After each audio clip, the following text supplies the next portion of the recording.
2008 का समय याद करके तो आप लोग को बहुत ज़्यादा एकदम मन सहर्ष सा जाता होगा।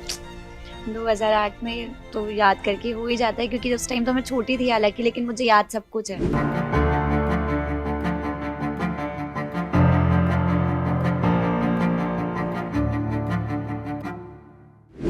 सपोर्ट तो हमें रवि अंकल का ही मिला, और तो हम किसी को जानते नहीं थे। रवि अंकल जी खड़े ना, इसलिए भी हमको किसी को ये नहीं लग रहा कि मेरे हस्बैंड नहीं है, लेकिन मेरे पास पैसे नहीं थे, इसलिए मैंने शादी नहीं करी। उन्होंने करी, मैंने कभी सपने में भी नहीं देखी। सोची थी कि मेरे बच्ची का कभी इतनी धूमधाम से मैं शादी करूँ, क्योंकि मैं तो गरीबी देखी शुरू से। तक की कितनी बेटियों की मदद कर चुके हैं आप? पहली बच्ची की जब शादी की तो लोग भी हमारे साथ जुड़े, तो जुड़े, बहुत अच्छी शादी हुई, उसमें मुख्यमंत्री आए। 2008 में जयपुर में सीरियल बम ब्लास्ट हुए थे, लेकिन उसका दंश झेल रहे परिवारों ने जो जीवन देखा वो बहुत मुश्किल था। लेकिन उस बीच कुछ ऐसे परिवार थे जिनकी बच्चियों की शादी होनी थी, वो नहीं हो पा रही थी।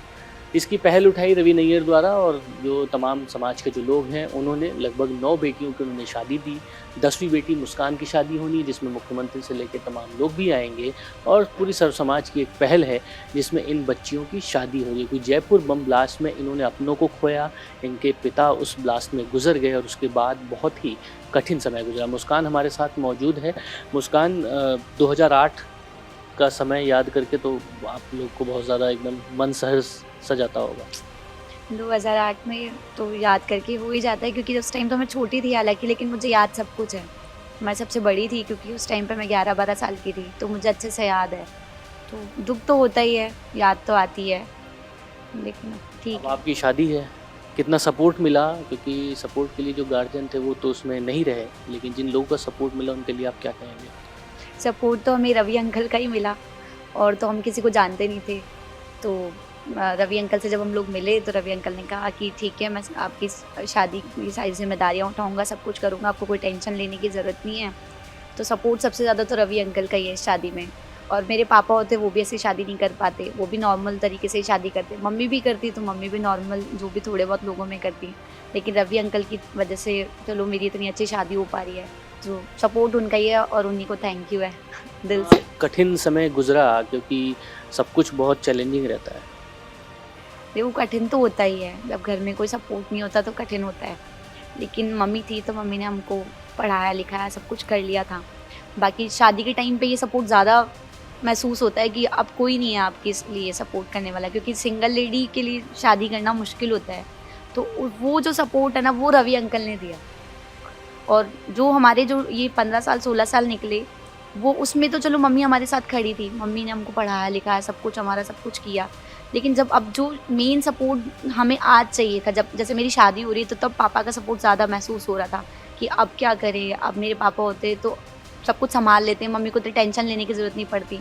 लेकिन फिर अचानक से ना मम्मी मंदिर गई, वहाँ पे सांगानेरी गेट पे 13 मई को हमेशा जाती है हर बार। वहाँ पे वो पंडित जी है, उन्होंने बताया, पूछा कि आपके बच्चे की शादी हो गई? तो उन्होंने, मम्मी ने कहा कि नहीं अब है। तो उन्होंने बोला कि ठीक है रवि जी के पास जाओ, वो शादी करते हैं। उन्होंने और भी काफ़ी सारी बच्चियों की शादी कराई है। तो फिर मम्मी वहाँ गई, मतलब उन अंकल को फ़ोन किया, अंकल से मिली। फिर अंकल ने बोला कि आपकी शादी हम करवाएंगे, आपको कोई टेंशन लेने की ज़रूरत नहीं है। तो फिर अब तो सब सही है। बाकी याद तो आती है, अब तो शादी तो हो रही है, लेकिन याद तो आती है। नहीं आ रही, लेकिन ये खड़े ना इसलिए इतनी नहीं आ रही। रवि अंकल जी खड़े ना, इसलिए भी हमको किसी को ये नहीं लग रहा कि मेरे हस्बैंड नहीं है, क्योंकि ऐसा लग रहा है कि पता नहीं भगवान इनसे ही करवा रहा है कि सारी चीज़ें। क्या हुआ था उस वक्त? आपके हस्बैंड कहाँ गए थे? सांगानेरी गेट प्रसाद चढ़ाने गए थे मंदिर में, उस टाइम पे ख़त्म हो गए थे वो। SOMS लेके गए, फिर SOMS में किसी ने संभाला नहीं, दुर्लभ जी ले जाते ही ख़त्म हो गए थे। उसके बाद कैसे आपका दौर गुजरा? फिर मेरी उसके बाद में नौकरी लग गई थी, उससे मैंने मेरे बच्चों को पढ़ाया लिखाया, मकान का किराया उराया ये सब दिया। फिर जैसे ये मेरे को सगाई करे हुए मुझे 2 साल हो गई थी, लेकिन मेरे पास पैसे नहीं थे, इसलिए मैंने शादी नहीं करी। और मैं जानती भी नहीं थी इनको, लेकिन उस दिन पंडित जी ने मुझे बताया कि आप उनके पास जाओ। फिर मैं इनसे मिली, इन्होंने मुझे बुलाया, इन्होंने सारी जिम्मेदारी उठाई मेरी कि आप धूमधाम से शादी करो, मैं खड़ा हूँ आपके पीछे, जो मन में है बेटा वो करो। कभी मुझे किसी चीज़ के लिए मैंने ऐसे बोला नहीं ये चीज़ ऐसे करनी है, उन्होंने मुझे वही चीज़ बोली। अब मुझे 1% में नहीं लगता इसके पापा नहीं है, क्योंकि सारी चीज़ें हो रही है। मैं रोज़ भगवान को धन्यवाद करती हूँ कि भगवान के कुछ नहीं होना चाहिए, मैं इनका एहसान कभी नहीं भूलूँगी। फिर मेरे को बेटी बोली मम्मी मेरी कोर्ट में शादी कर दे, मेरे तेरे पास है ही नहीं तो कहाँ से करेगी। मैं बोली नहीं मुस्कान, भगवान बैठा है, कोई ना कोई तो सुनेगा। भगवान ने मेरी ऐसी सुनी कि मैं इनसे मिली आके। मैं सपने में भी नहीं सोच सकती कि मेरी बेटी की शादी ऐसी होगी। मैं तो खुद ताजुब करती हूँ। मैं रोज़ भगवान के आगे, आज भी मैंने सुबह हाथ जोड़ के आई हूँ कि भगवान ऐसी शादी हो रही है, मेरे को तो पता भी नहीं था। मेरा पूरा परिवार ये कहता है इस लड़की की शादी कितनी अच्छी हो रही है, जो मैंने सोचा ही नहीं था कभी। मैं नाडी के फाटक। तो 2008 में जो हादसा हुआ उसके बाद किसी का नहीं मिला, सिर्फ एक नौकरी थी, उससे मैंने मेरा घर चलाया, खर्चा चलाया, इनको पढ़ाया लिखाया, मकान का किराया दिया, बाकी किसी का सपोर्ट नहीं मिला। मैं दिल से इनको धन्यवाद कहती हूँ कि मेरी उम्र भी इनको लग जाए। मेरे सारे बच्चे इतने खुश हो रहे हैं, हम इतने खुश हो रहे हैं, हमारे सारे काम हो रहे हैं, हमको खुद को भी नहीं पता चल रहा कैसे हो रहे हैं। तो जयपुर में जब ब्लास्ट हुआ तो शहर थम सा गया था। इससे उभरने में लोगों को बहुत ज़्यादा वक्त भी लगा था, लेकिन कुछ ऐसे लोग भी आए जिन्होंने जिन लोगों ने इसका दंश झेला उनका हाथ पकड़ा, उनको आगे बढ़ाया, उनके जीवन में एक संबल के तौर पर खड़े हुए। उसमें से रवि नैयर भी थे। रवि नैयर जी ने अब तक के 9 बेटियों की शादी दे दी है। 10वीं बेटी मुस्कान की शादी है। और अच्छी बात यह है कि प्रदेश के मुख्यमंत्री से लेके गणमान्य लोग यहाँ पर आ रहे हैं और अब ये परिवार भी खुश है और परिवार का मानना है कि ये संबल ही सबसे बड़ी उनके लिए ताकत है। कब आपकी शादी हुई? 19 जुलाई में हुई थी, 2020 में हुई थी। अंकल ने करवाई थी जब पापा का इंतकाल हो गया था। जब पता नहीं था तो उनके भाई के ज़रिए अंकल के पास पता लगा था, तो इन्होंने अंकल ने शादी करवाई थी। हाँ जी, 2008 में ब्लास्ट हुआ था ना, उसमें हुआ था। बहुत छोटी थी मैं तो, 7-8 साल की थी, बहुत छोटी थी। सब ये अंकल के मम्मी ने करवाई, जैसे भी हुई करवाई, फिर अंकल का सपोर्ट मिला है ना, उससे शादी हुई है। जी बहुत खुश हूँ मैं। मेरे जहाँ तक मेरे ससुराल वाले भी ये कहते हैं कि आपकी शादी बहुत अच्छी हुई है। जिसने भी कहा, मैंने सिर्फ अंकल की वजह से हुई है, उन्होंने करवाई है मेरी शादी, इस वजह से हुई है। जी वो तो जैसे काम पे रोज़ जा रहे थे, रोज़ वैसे रोज़ गए थे। हनीफ वो गए थे, जो मुझे तो पता नहीं था, जो किसी बच्चे ने आके कि ये बम विस्फोट हो गया, ऐसे बम विस्फोट हो रहे हैं वहाँ पर। तो मैंने उनको फ़ोन करने की कोशिश करी तो फ़ोन पे बात नहीं हुई। फिर उनके जो ऑफिस में जाते थे ना, जहाँ करते तो कंपनी वहाँ करा, तो उन्होंने भी कोई जवाब नहीं दिया। मैं क्या अभी आ जाएंगे। फिर वो जो भैया हैं हमारा रईस, मेरा भांजा, उनको फ़ोन करा तो बोला घबरा मत, मैं आ रहा हूँ। फिर वो आए, जो उनको वो भागा दौड़ी करी, छानबीन करी, उन्होंने पूछताछ करी सब तरफ, तो उनकी बॉडी मिल नहीं रही थी। परेशान हो गए थे, हम रात भर ढूंढते रहे उनको। फिर उसके बाद कोई बताया कि इस वाली बॉडी पड़ी हुई है, इसमें देख लो आप। तो उसमें देखा तो उन बहुत बॉडियों के नीचे खेदा हुआ है। और ये फिर उन्होंने मुझे खबर नहीं करी, बोला घर पहुँचो। मैं अलग रहती थी किराए से। फिर ये अपने घर ले आए मुझे। फिर उन्होंने बताया कि उनका ऐसे हो गया। बहुत मुश्किल हुआ था, छोटे छोटे बच्चे थे, जिम्मेदारी थी। अब इनको बड़े दुख से तकलीफ़ों से मैंने पाला। उसके बाद भाई नवीन नैयर जी का सपोर्ट हुआ। बहुत नेक इंसान ही है। बाकी किसी ने भी मेरी मदद नहीं करी थी कभी भी, ना कभी आके ये पूछा कि तुम भूखी मर रही हो, तुम्हारे बच्चे क्या कर रहे हैं, क्या नहीं कर रहे। बाकी इनका सपोर्ट मिलने के बाद इन्होंने मुझे हर महीने राशन भिजाया मेरे बच्चों के लिए। इनका बहुत बड़ा सपोर्ट है मेरे लिए, और आज भी मेरा साथ खड़े हुए हैं। कोई भाई बहन, कोई किसी ने मेरा साथ नहीं दिया था उस टाइम, सब मेरे दूर हो गए थे। जितने भाई बन के, बाप बन के, एक सर पे हाथ रख के खड़े हुए हैं। इनका देरी से स्वागत वो करती हूँ कि इनको खुदा इनको हमेशा सलामत रखे। इन्होंने करी, मैंने कभी सपने में भी नहीं देखी। सोची थी कि मेरे बच्ची की कभी इतनी धूमधाम से मैं शादी करूँ, क्योंकि मैं तो गरीबी देखी शुरू से। जब मेरी बच्ची की हुई तो मेरा खूब दिल खुश हुआ, सबने तारीफ़ करी इनकी। मैंने कहा उनका सपोर्ट है भाई, जो उन्होंने मेरी बच्ची की शादी करवाई। 2008 की जयपुर बम ब्लास्ट में कई लोग ऐसे थे जिन्होंने अपने घर के मुखिया को खो दिया। उनके लिए बहुत बड़ी दिक्कत हुई।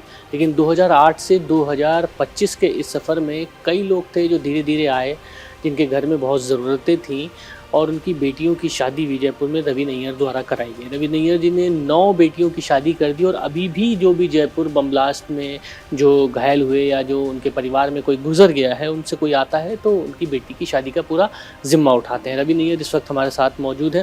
भाई साहब, 2008 में ब्लास्ट हुआ, तो उसके बाद कैसे ये परिकल्प आपने तैयार किया कि भाई बम ब्लास्ट के पीड़ितों को उनके बेटियों की शादी करानी है या अन्य तरीके से मदद करनी है, और अब तक की कितनी बेटियों की मदद कर चुके हैं आप? 2008 में जिस दिन ब्लास्ट हुआ, शाम को मेरे को पुलिस अधिकारी जो जहाँ थे उनका फ़ोन आया कि मैं मार्केट का कोई व्यापार मंडल का अध्यक्ष था, और मेरे को फ़ोन आया कि मार्केट बंद करा दीजिए, सीरियल बम ब्लास्ट हो रहा है। तो हमने एकदम तुरंत सबको बोला कि मार्केट बंद कर दो, शटर डाउन कर दो, मैसेज कर दिए। फिर हमको पता चला ब्लास्ट सीरियल हुए, तो एसएमएस में डेड बॉडी जा रही थी। हम लोग सीधे भगे एसएमएस में। हम ब्लड डोनेशन कैंप भी लगाते हैं, हमारे पास वो रहता है, तो जितनी हेल्प कर सके हम कार्यकर्ताओं के साथ वहाँ पहुँचे। जब वो मंजर देखा वहाँ पे कि बेगुनाह लोग जिनको हम उठा रहे हैं, गाड़ी से उतार रहे हैं, हमारे हाथों में उनकी जान दे रही है, जवान बच्चियाँ, छोटी छोटी बच्चियाँ रो रही हैं, बिल्कुल हमारे वो मंजर देखा नहीं गया। हमने उसी टाइम सोचा था कि जब कभी भी इनके परिवार पे कोई मुश्किल होगी, जब बच्चियों की शादी का जिम्मा, क्योंकि माँ के लिए तो सबसे बड़ी बात होती है कि बच्ची की शादी कैसे करो, सिर का शायद सिर छूट गया। तो वो संकल्प हमने घोषणा की थी और आज ईश्वर ने हमारे में हिम्मत दी। पहली बच्ची की जब शादी की तो लोग भी हमारे साथ जुड़े, तो जुड़े, बहुत अच्छी शादी हुई। उसमें मुख्यमंत्री आए, फिर लोगों का साथ भी मिलता गया। और मेरे को जब बच्ची की शादी होती है तो उस टाइम कोई ईश्वर का ऐसा है लगता है कि मेरी बेटी की शादी है, तो वो उसी सोच के साथ करता हूँ और ईश्वर बिल्कुल मेहरबान होता है, वो सारे काम वो करता है, वो शादी हो जाती है। और अब ये 4-5 महीने पहले ही बहन जी आई थी कि बेटी की ऐसे शादी में कि आपको चिंता की ज़रूरत नहीं है, शादी ईश्वर सब बढ़िया तरीके से करेगा। तो शादी अब 16 तारीख को है, मुख्यमंत्री जी भी आ रहे हैं उस शादी में, और भी शहर के गणमान्य रहेंगे, तो बच्ची विदा हो जाएगी।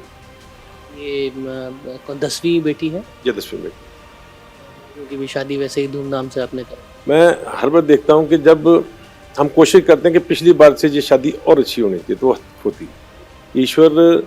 अच्छा, ये मैं देखता हूँ कि बम ब्लास्ट जो हुए थे मंदिरों के बाहर हुए थे, और आप ये देख रहे हैं, मुस्कान ने कहा कि मम्मी हर 13 महीने की तारीख को वहाँ जाती थी मंदिर में और भगवान से प्रार्थना करती थी, और उस दिन भी उसने की। तो मंदिर के पुजारी जी ने कहा कि आप रवि नैयर के पास चलो, तो भगवान ही भेजता है, भगवान ही कराता है। वर्ग की तलाश परिवार द्वारा होती है कि आपके? सारी वर्ग की तलाश परिवार करता है, उसमें हमारा कोई रोल नहीं होता है। जहाँ पे बस वो वर्ग की तलाश जब हो जाती है फिर वो हमारे को कहते हैं, बाकी की जिम्मेदारी फिर हमारी होती है शादी की विदाई तक। सरकार का कोई सहयोग? सरकार ने उस टाइम कुछ पैसे के लिए दिए थे इन परिवारों को, थोड़े थोड़े पैसे, और कुछ अभी 2-2 लाख की एफडी जो घोषणा की थी अभी उन परिवारों को दी जाती है। वो बच्ची के नाम एफडी हम करवा देते हैं, उसमें हम शादी में सहयोग नहीं लेते सरकार का कोई।